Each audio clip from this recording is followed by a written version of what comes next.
American West. Once it could have been the British, Spanish, or even the Russian West.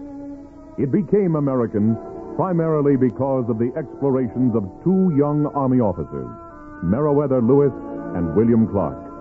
Their pioneering journey stands as one of the great achievements in the history of the United States.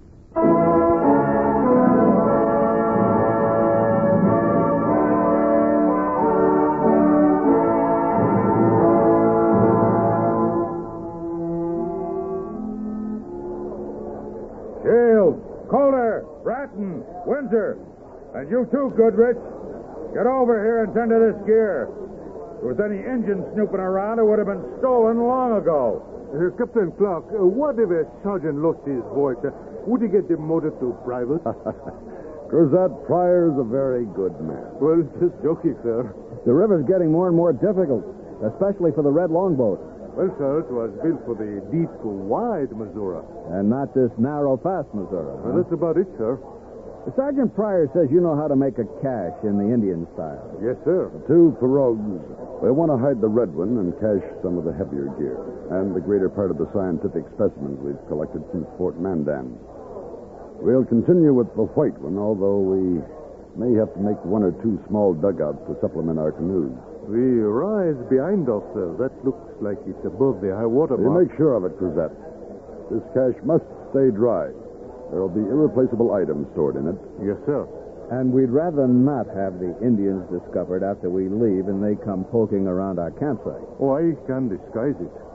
I'll need 3 men to work with me in relays. That is, if you want the job done fast. Pick them and start after the noon meal. Yes, sir. Captain Clark. Captain Lewis, I need help. What's the trouble, Charbonneau? Sacagawea. I've never seen her so sick. She says she's going to die.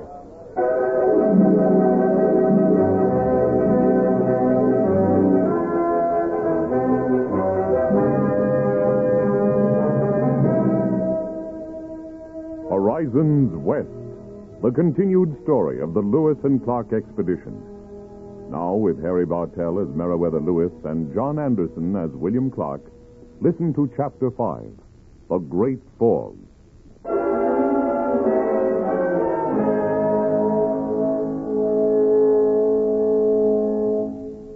The Lewis and Clark Corps of Discovery was only a day's travel beyond the junction of Marias River and the Missouri in the north-central part of what is now the state of Montana. The men had declared that Marias River was the correct route west. The two captains had stood for the Missouri, the route which the expedition now followed. Despite the difference of opinion, the men were loyally following their leaders. Now, however, more problems faced them.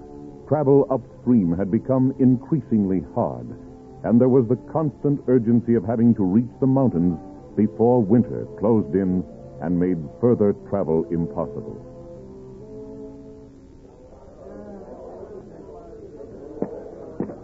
Sacagawea, I am back. Captain Clark, Captain Lewis, you have brought them. Yes. They will make you well again. The baby? I will quiet you. I do not know what will happen to the baby if I die. There. Be a good boy, huh? No more crying. How long have you been sick, Sacagawea? 3 days. I hoped the pain would go away and I would not become a burden. Where do you feel this pain? The needle of my body. Sometimes like the sharp knife. Sometimes like the heavy club. You don't mind if I examine you, Sacagawea? You are a medicine man. Do what your art tells you. Meriwether, help me turn her on her back. Of course.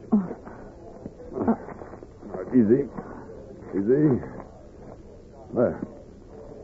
She seems very warm to the touch. It's a high fever. Sacagawea, have you tried to eat anything today? Nothing. See. Now, I'm going to put some pressure on your stomach. Can you tell me where it hurts? Here? Hurt a little? Yes. There? Oh. Meriwether, did you bring along that box of Dr. Rush's pills? Yes, I did. Charbonneau, come here a minute. What can I do, Captain? Give her these 2 pills with a little water. Then make some cold compresses to reduce this fever. We'll look in again in the morning. Will I die? Not if we can help it. You stay flat on your back. Let your husband take care of you and the baby. Come on, Meriwether. Well, Meriwether, what do you think? I don't like to say it, but it seems to me like the sickness that killed Sergeant Floyd. Floyd's abdomen is much more sensitive to the touch. And so hers will be tomorrow. Well, all we can do is wait and see. Of course, the men can use time in camp to make new clothes, repair equipment. A day or two in camp, no matter what they're doing, you'll turn it into a morale problem. Time is passing, and we're no nearer the mountains and the Shoshonas and the horses they can trade us. Most of our men don't think that far ahead. They just think that we're leading them in the wrong direction. Most of them still believe Mariah's River is the Missouri. The Great Falls will prove we're right. The Mandan said it was a feature of the upper Missouri, and so did Sacagawea. I think I have a solution, Billy. You stay here and doctor Sacagawea, and I'll take a few men and reconnoiter upriver. Good idea. After you've actually seen the falls, every man will know we're on the right path. If I were you, I think I'd start at dawn. Take Drouillard, Goodrich, Gibson, and Joe Field. Fine. Now, let's have a look at that cache. We moved toward the rise where Cruzat and Goodrich were working. We stopped short of them as we heard their voices. Only 4 feet to go to each after all this time. You sound more like a sergeant every day. Oh, time in grade, Charles, my boy. Plus experience and brains, I suppose. Naturally. Gee. Yes, sir, Senior Private. If fiddles were rifles, you'd be a general. Captain Clark. Cruzat, Goodrich, a little less talk and more digging. Yes, Sergeant. Come on, Billy, let's have a closer look. Well, looks pretty good, Cruzat. The chunk of sod we first got is 2.5 feet in diameter. We're widening the opening little by little as we go down. It'll end up 7 feet deep and 7 feet across the bottom, sir. While we watched, Shields and Bratton came in, and Pryor had them tote dirt away and dump it into the river. By evening, the cache was finished, ready to receive the articles we would store there the next morning.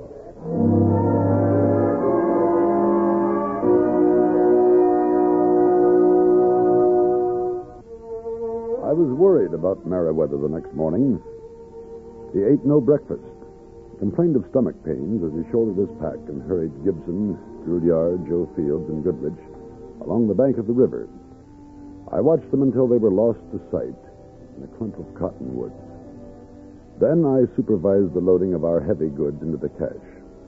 Blacksmith tools, spare rations, gunpowder and lead canisters, and, of course, specimens.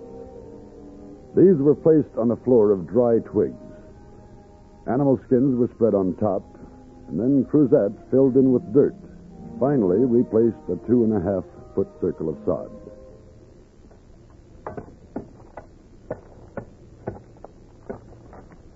Looks pretty natural, doesn't it, In sir? a few days, nobody'd be able to see where your spade touched ground. And now I look for a place to hide the red boat. Maybe that islet in the middle of the river. Well, that's what I was thinking, sir. Yeah, Captain Clark. Sacagawea is no better this morning. And I worn myself out running to and from the river to make coal compresses. You're complaining, Charbonneau. You ought to be glad to do something to help her. But I'm not helping, Captain. It's futile. She will die. Well, we'll try something else. Maybe I ought to bleed her. Bleed her? You mean take away blood of a woman who's already too weak? Only a small amount. Most doctors consider it an effective treatment. If you say so, Captain, but please, do not kill her.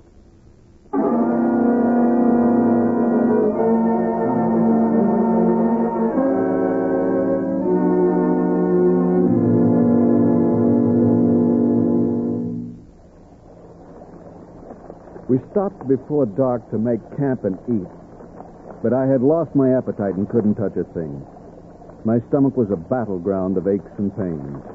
Captain Lewis, you sure you won't have a steak? Oh, no. It's all I can stand to watch you eat. I'm sorry. I hate to admit it, but I'm not well. My stomach is full of pain, and I'm running a fever. What I can do, Captain? I noticed chokecherry bushes down by the river. I seem to remember my mother brewing a remedy she called chokecherry tea. Chokecherry tea? That is poison. Sure is, sir. Just the same, I want you to go out and get some of the berries and the twigs. Oh, but, sir... Do as I say. Yes, sir. Druyard brought back the twigs and the berries. Under my direction, he cooked them into a black and evil-looking fluid. Over the protests of the men, I drank 2 cups of the foul stuff. Then I sat by the fire and waited. I began to sweat, and at first my stomach felt worse. 2 hours passed. Everybody was asleep but George Druyard and me. George? George. Yes, Captain. The pain is gone. And the fever. Oh. Well, I guess if that stuff does not kill a man, it kills what is ailing him. You think you could fry me an elk steak? I sure could, sir.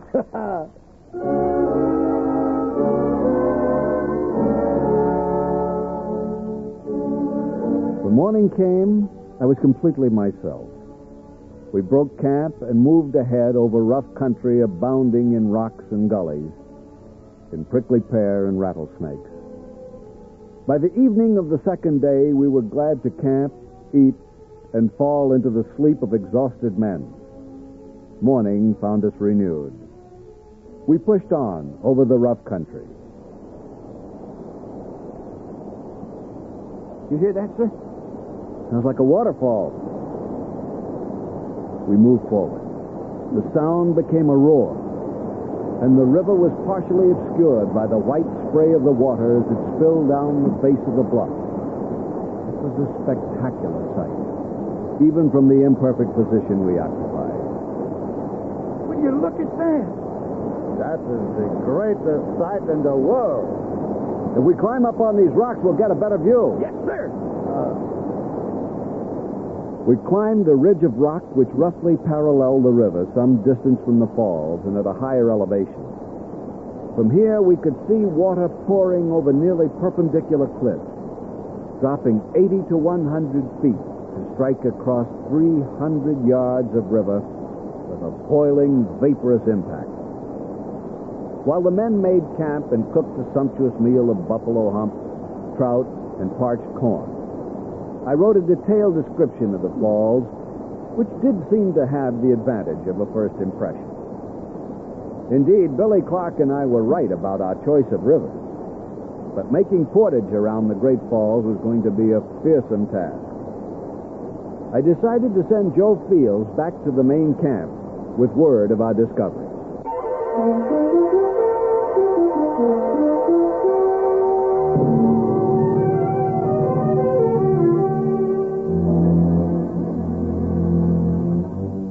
Today, Joe Fields transformed our camp with the news he brought.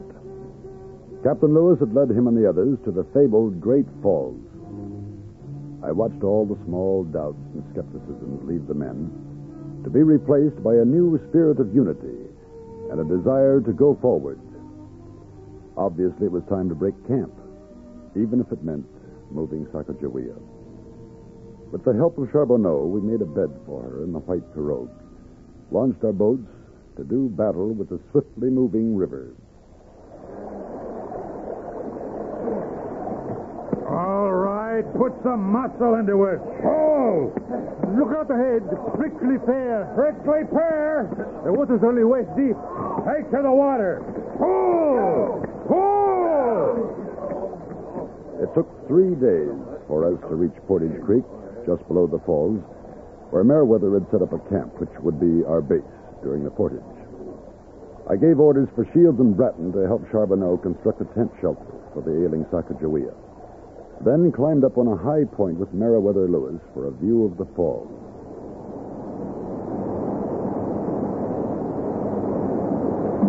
Beautiful sight, isn't it? Yes. Is that all you have to say? Well, I'm thinking of the portage. We have a lot of equipment to move. There's several more falls beyond this first one, I suppose.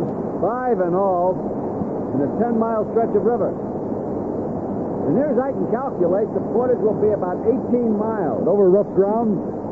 The ground could be worse. What worries me is an overabundance of prickly pear rattlesnakes and unpredictable weather.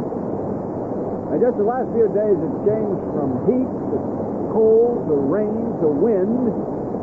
We've had hailstorm and a flash flood. Maybe we'd better find a place to hide the white pirogue. That 50-foot boat is our biggest. At the far end, we can make a couple of dugouts to replace it. The men can carry the light baggage. And for the canoes and the heavy gear, we'll build trucks. Trucks? Out of what? All I see is a stand of cottonwood. Well, it may not be the strongest of woods, but we have no choice. There's one big tree near the creek that's about 2 feet in diameter. We can cut across sections of it for wheels. Well, it might work. Got to work. Unless you want to spend the winter here. No, thanks. How is Sacagawea? Worse. I think we're going to lose her. We did Floyd. Sure it's the same complaint? Well, I don't really know. I wish I were more of a doctor. How have you been treating her? Cataplasms of bark and laudanum. Doesn't help. You know, we might try something that cured me of a violent abdominal disorder on the way to the falls. Huh? What's that? Chokecherry tea. Don't know anything about it. We can't let her die. Not without trying it, I guess. In a hollow at the bottom of the bluff, we'll find some chokecherry bushes. We'll pick enough twigs and fruit to brew several quarts. You know, Meriwether, I hate to think of what would happen to the baby if she should die. You're fond of her and that baby, aren't you? Charbonneau treats her badly. If she dies, it'll be his fault.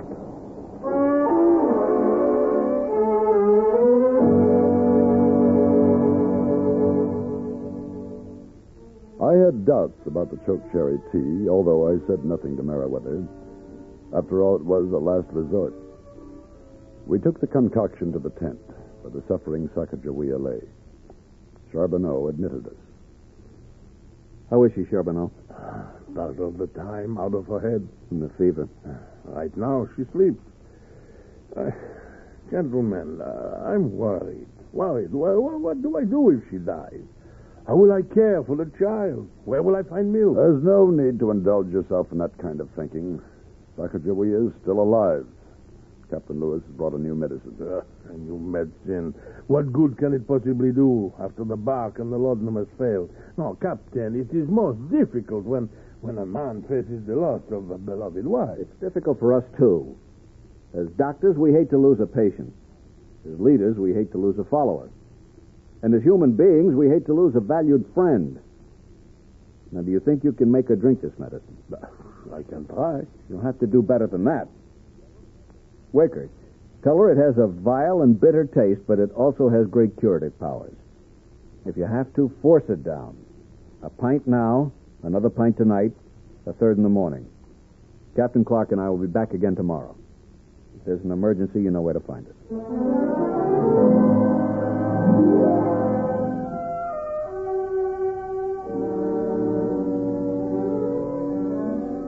That night, while the men ate a good and ample meal, we assigned groups to the necessary preliminary tasks of the portage.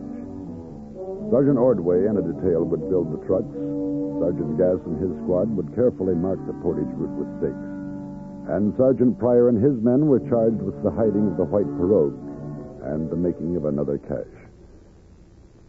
In the morning after breakfast, and after the men had begun their tasks, Meriwether and I went to find out the condition of our patient, Sacagawea.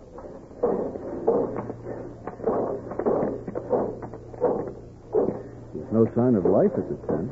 Also no sign of death. We'll soon find out. Charbonneau. Come in. Captain Clark. Captain Louis. Good morning. Sacagawea, you're better. Why, it's like a miracle. I am weak, but the pain is gone. Soon I will be on my feet.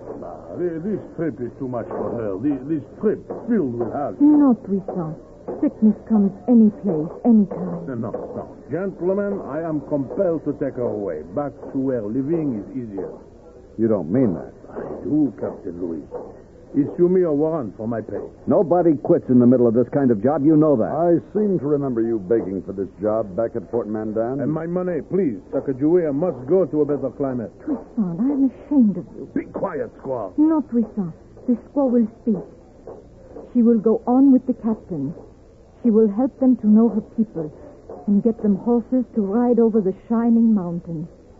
She will hope that you do not desert, that you do your promised work. This is not an expedition assembled for private gain, Charbonneau. None of us enlisted in the hope of getting rich. You're a member of the Corps of Discovery. And I have had more than enough of it, Captain. Only fools go through this kind of ordeal for $25 per month and a very poor kind of keep. Because of Sacagawea, I won't put you under arrest and have you tried before a court-martial. This once, I'll remind you that when you enlisted, you also pledged yourself to the government of the United States.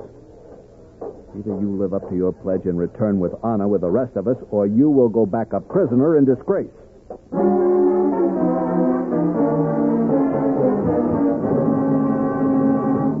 The portage began. Boats were loaded on the cottonwood trucks. Ropes were attached, and the men pulled the trucks over the rocky, bumpy portage road we had staked across the uneven plain.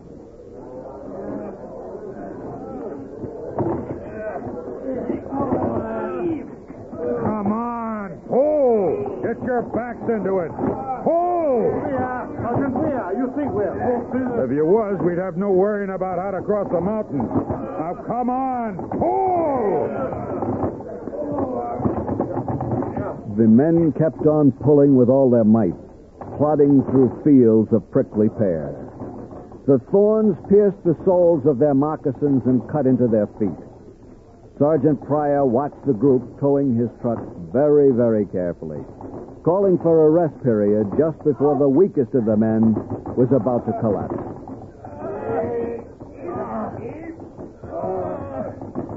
All right, halt! Lock those wheels and rest.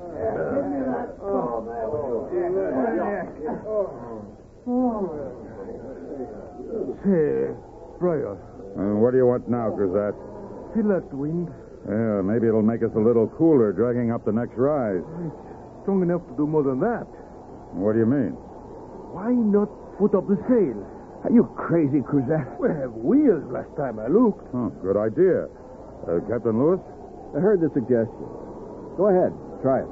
Hooray! Get that sail up fast before the wind quits. They raised the sail.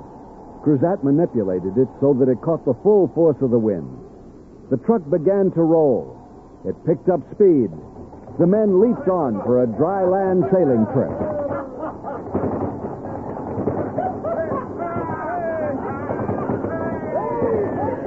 Hey! Hey, we're blowing up a storm! Look at there, rain clouds in the west! Let it come, long as the wind keeps steady.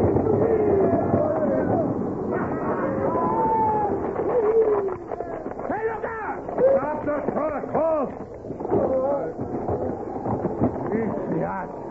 That cottonwood's just too blame weak for axles.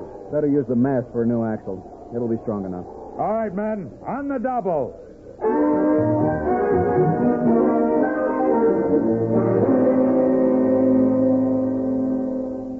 While the unremitting labor of the portage went on, I established another camp at the far end of the falls. On the way back from moving personal baggage from old camp to new, the wind began to blow. The sky darkened. The sun was entirely swallowed up in a night-like blackness. With me were Sacagawea and her baby, and Charbonneau. My man York had gone on up ahead to do a little hunting. Come quickly, under those trees. No, that's not high enough ground in case of flood. Now, over this way.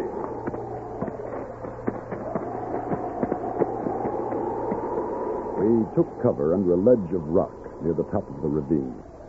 We crouched there for at least half an hour while the rain pounded down. Oh, do not cry, Bucksy. It is only rain. Rain that makes all things grow. This kind of rain beats things to death. Well, it never lasts very long. We can hope not, Captain. We can hope not.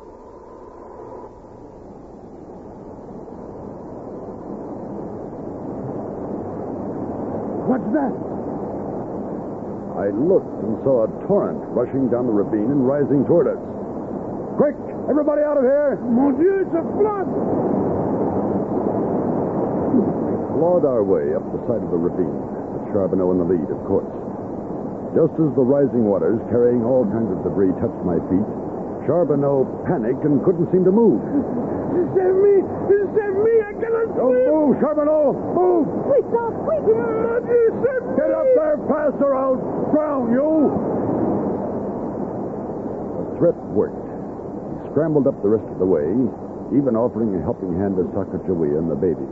I pushed from below. The water rose to my waist. Finally, we all clambered to safety. When I turned to look back where we had been, the ledge had vanished, covered by at least 5 feet of rushing water.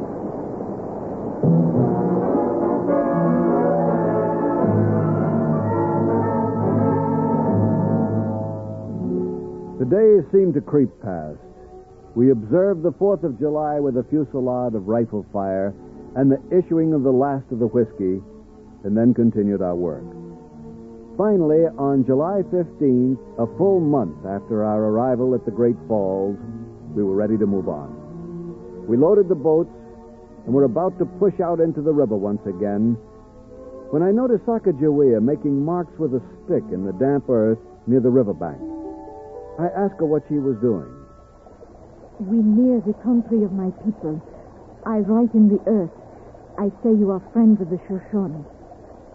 Ensuing travel became more and more difficult. Oars would not prevail against the stronger currents we encountered.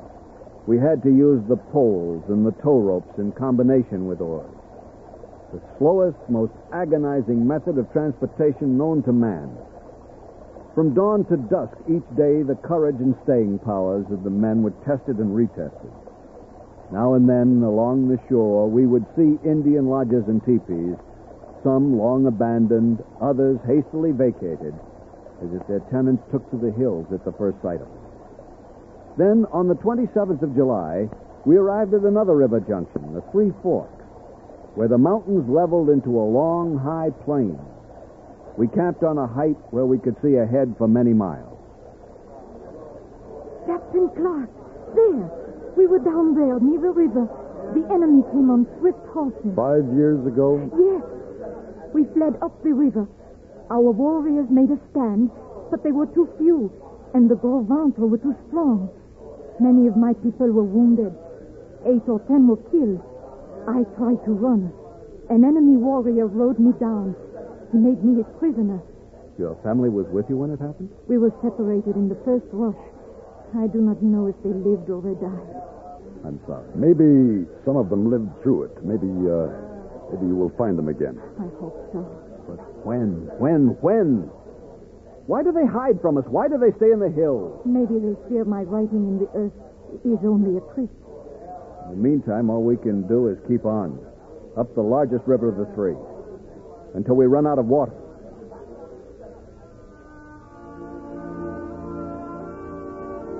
We had to have horses.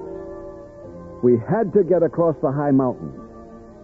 But the timid Shoshones remained in hiding. And we kept on poling and pulling our way up the river.